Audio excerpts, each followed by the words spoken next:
Estamos iniciando um toque de democracia. Olá, meus amigos, eu sou o Kleber, delegado federal. Estamos iniciando mais um episódio de Um Toque de Democracia. No vídeo anterior, explanamos sobre como se apresentam no Brasil os poderes legislativo, executivo e judiciário na esfera federal. Hoje, vamos tratar sobre como esses poderes se manifestam, como eles se refletem na esfera estadual. O poder legislativo é exercido no âmbito dos Estados-membros através dos deputados estaduais. O órgão onde eles exercem suas funções, localizados nas capitais de cada estado, se chama Assembleia Legislativa. O número de deputados estaduais em cada um dos estados é estabelecido pelas respectivas constituições estaduais, que representam a lei maior de cada um dos estados-membros. Tudo aquilo que mencionamos quanto aos estados vale também para o Distrito Federal, havendo apenas uma única distinção. Os deputados do Distrito Federal são chamados de deputados distritais e o local onde eles atuam, Câmara Distrital. Diferentemente do Legislativo Federal, que é bicameral, composto pela Câmara dos Deputados e pelo Senado Federal, no âmbito dos estados e do Distrito Federal, vigora o sistema unicameral, ou seja, existe uma única casa legislativa em cada um dos estados-membros. Cada estado possui um número determinado de deputados estaduais eleitos das eleições gerais para mandatos de 4 anos. Praticamente tudo o que dissemos a respeito do Poder Legislativo Federal se aplica ao Poder Legislativo dos estados, tanto quanto às atribuições dos deputados, quanto relativamente à existência dos diversos servidores públicos que auxiliam os deputados em suas atividades. Compete, portanto, aos deputados estaduais e distritais, primordialmente a propositura, elaboração, discussão e aprovação de emendas às constituições estaduais, bem ainda a propositura, elaboração, discussão e aprovação das leis estaduais. Note-se que a competência legislativa se encontra definida na Constituição Federal, sendo que ela estabelece quais os assuntos, quais as matérias que podem ser objeto de legislação pelos poderes legislativos da União e dos estados. Assim, existem matérias sobre as quais somente o Poder Legislativo Federal pode legislar. Existem outras que competem somente ao Poder Legislativo dos estados. Outras ainda, segundo a Constituição Federal, podem ser abordadas tanto pelo Legislativo Federal quanto pelo Legislativo Estadual. É a chamada competência legislativa concorrente, onde leis federais estabelecem os princípios mais amplos que devem ser observados por todos os estados e estes disciplinam, por leis próprias, as questões mais específicas, vigentes dentro do próprio estado, observando-se os interesses e as peculiaridades locais. Também compete ao Poder Legislativo dos estados a fiscalização dos atos do Poder Executivo Estadual, a aprovação do orçamento anual dos estados, a execução desse orçamento, a adequada aplicação dos recursos públicos, enfim, tudo o que compete ao Legislativo Federal no âmbito da União está espelhado no Poder Legislativo Estadual no âmbito dos entes federativos. Assim como a Câmara dos Deputados, também as Assembleias Legislativas possuem seus respectivos presidentes, escolhidos pelos deputados da Casa para mandatos com prazos definidos pela legislação local. Nas ausências e impedimentos simultâneos do governador do estado e do vice-governador, compete ao presidente da Assembleia Legislativa substituí-los enquanto perdurar a ausência ou o impedimento.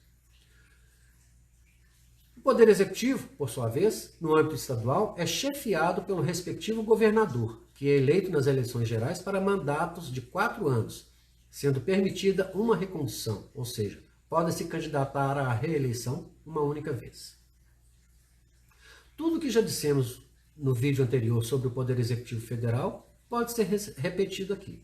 Por consequente, voltamos a afirmar que, contrariamente ao que muita gente imagina, o Poder Executivo não é o governador. Este é apenas o chefe do mencionado poder, cujas atividades são exercidas por todos os órgãos da administração pública estadual. Em suas atividades como chefe do Executivo, o governador executa as funções de gestor da administração pública e o faz auxiliado diretamente pelos secretários de Estado, cargo de confiança que representa na esfera estadual o que são os ministros de Estado no âmbito federal. Os secretários de Estado comandam as diversas secretarias estaduais, especializadas, cada uma delas, nos assuntos para os quais foram criadas. Assim, existem as secretarias de Segurança Pública, de Educação, da Saúde, dos Transportes, da Fazenda e diversas outras.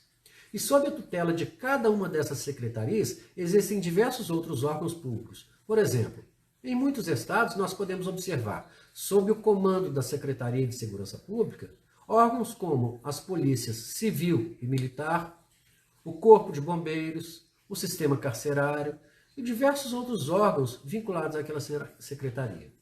Obviamente, cada estado possui um organograma próprio e os diferentes órgãos se distribuem entre as diversas secretarias, observando o que dispõe aquele organograma específico. Em resumo, o poder executivo nos estados é representado pelo seu chefe, que é o governador, que o exerce com o auxílio do secretário de Estado, através dos mais diversos órgãos públicos estaduais, que congregam milhares de servidores públicos responsáveis pela execução direta da atividade de administração pública estadual. Assim como o Poder Judiciário Federal, o Poder Judiciário Estadual é exercido pelos órgãos superiores e pelos juízes de primeira instância. A organização judiciária nos estados é definida nas respectivas constituições estaduais. Assim, alguns estados possuem mais de um tribunal, outros apenas um. É certo que todos os estados e também o Distrito Federal possuem seus respectivos tribunais de justiça. Eles são ocupados pelos desembargadores, dentre os quais um é nomeado presidente. Além do respectivo Tribunal de Justiça, alguns estados possuem tribunais de alçada e tribunais de justiça militar. Esses tribunais constituem a chamada segunda instância do Poder Judiciário Estadual. A primeira instância da Justiça Estadual é exercida pelos juízes de direito, que ocupam as diversas varas da Justiça Pública Estadual espalhadas pelo território do ente federativo. Assim como o Judiciário Federal, o Judiciário Estadual também é inerte e só se manifesta quando provocado pela parte interessada diante do surgimento de um conflito de interesses. Apresentada a demanda perante o juiz competente, lembramos aqui que quando falamos em competência, não estamos falando de capacidade técnica ou de conhecimento. Estamos usando o termo em seu sentido jurídico, o que significa ter a atribuição legal para decidir sobre o caso que lhe é apresentado. Isso é a competência, é a atribuição para decidir sobre aquele caso. Assim, por exemplo, se há uma demanda envolvendo duas pessoas que residem em Belo Horizonte, demanda esta relativa a um imóvel localizado naquela mesma capital. O processo, por óbvio, não pode ser movido na comarca de Uberlândia, porque o juiz de Uberlândia, perante o qual ele poderia ser apresentado, é absolutamente incompetente para processar e decidir aquele caso. Se isso ocorresse, o juiz deveria se declarar incompetente e encaminhar os autos para o tribunal competente. Se ele não fizer, poderá a parte adversária arguir esta incompetência e solicitar a remessa do feito para o juiz que possui a atribuição legal, ou seja, a competência para processar o feito. No caso, seria o juiz de uma das varas cíveis da comarca de Belo Horizonte.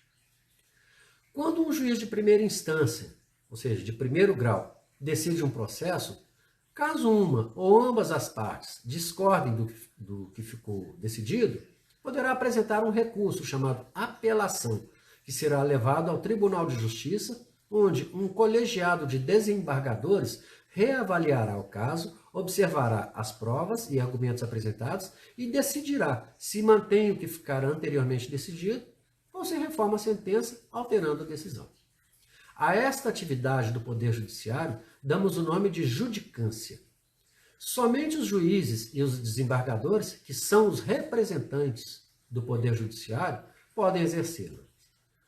Mas, em suas atividades, eles são auxiliados pelos milhares de serventuários da Justiça Estadual, que também integram o Poder Judiciário, embora não possuam judicância.